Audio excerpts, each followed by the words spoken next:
ay para sa Araling Panlipunan ng mag-aaral sa ikalawang baitang. Naglalaman ng aralin tungkol sa komunidad. Halina't ating alamin kung ano ang komunidad at ang mga konseptong bumubuo dito.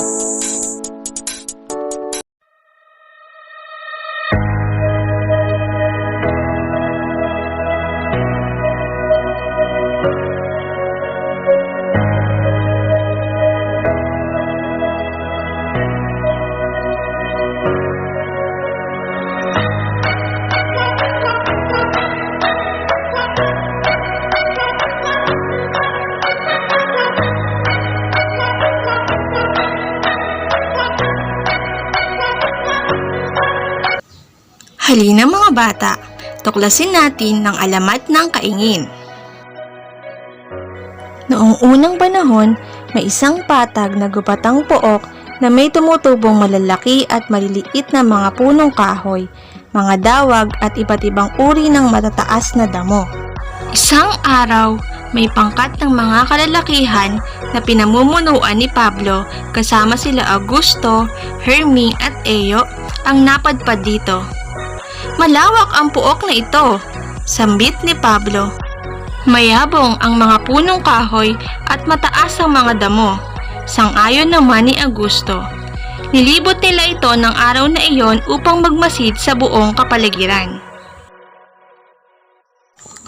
Nang sila ay muling magkita-kita, natuklasan nila na kung mahawang mabuti, ito ay magiging angkop na taniman ng halaman.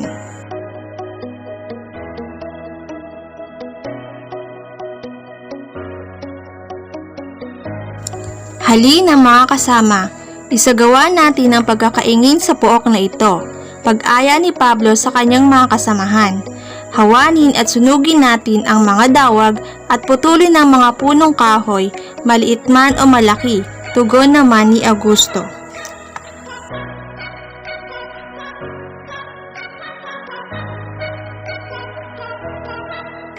Matapos ang pagkakaingin, sinabi ni Augusto, "Gawin nating bahay kubo ang mga punong kahoy at bubong naman ang matataas na damo." Tama!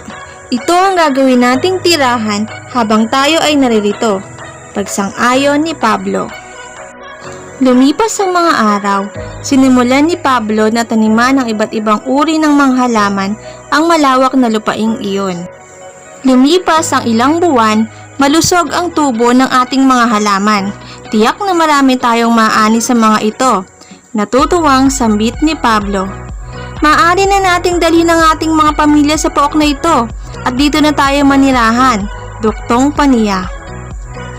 Sabay-sabay na lumago ang kanilang taniman, kabuhayan at pamilya sa pook na ito.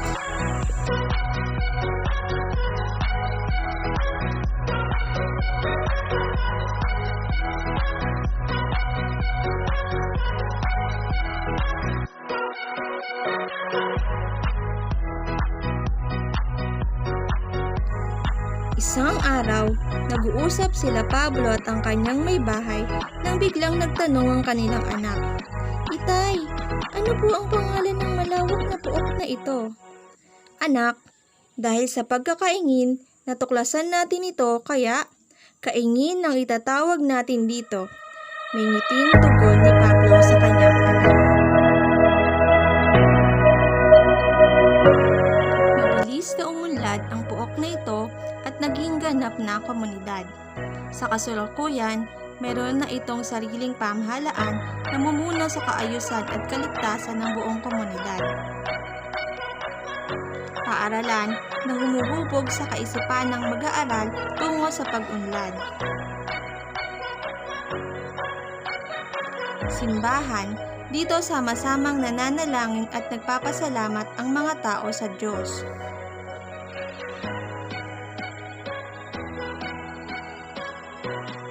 Health center kung saan nagpapakonsulta ang mga tao sa kanilang karamdaman.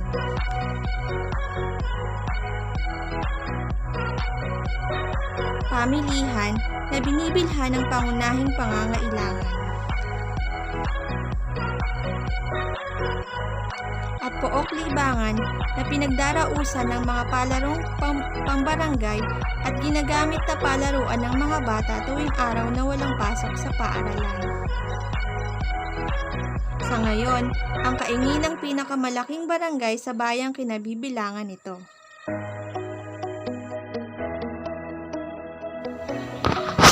Ang komunidad ay binubuo ng pangkat ng mga tao na naninirahan sa isang pook na magkakatulad ang kapaligiran at pisikal na kalagayan.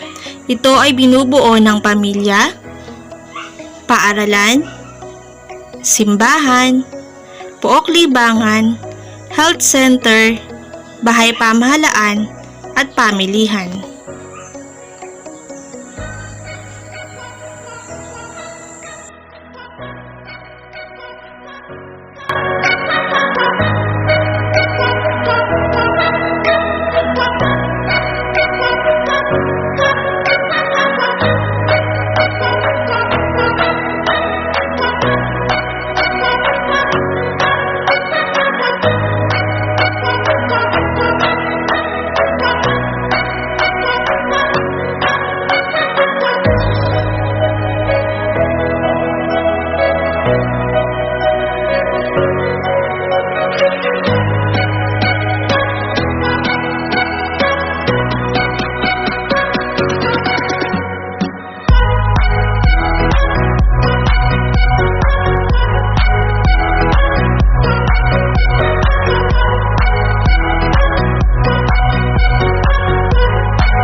Husay, paaralan.